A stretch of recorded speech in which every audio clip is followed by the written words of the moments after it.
Danas ja ću vam pjevati, ljudi. Zove se Lorena, ali ponekad neću zaboljati.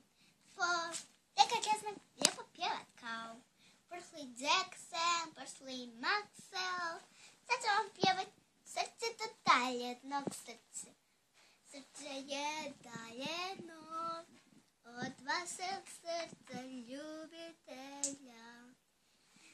Može ti leć sigurno ili ponekad se dići se.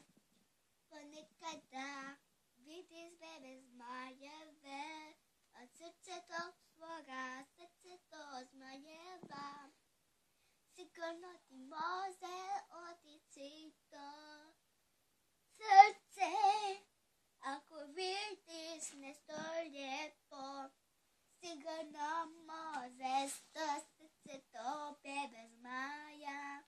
Vidi se, nikad se ne određa se. Nikada ne možeš biti prijatelj ili sa prijateljicom zmajevima. To srce može biti od daljeg.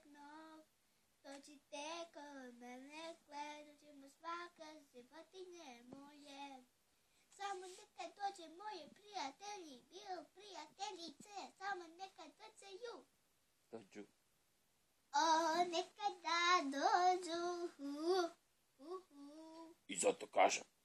Zato ja tebi kažem da dođeš kod mene, food. Kužiš ono yeah. Yeah. Yeah. Yeah. Yeah. Yeah. Srce daljnog srca, može ti se ostvariti san što si danas vidjela. Za muške je lako, sanjaju brzo to, jer dugo spavaju, nekad ne osjećaju se. Da mene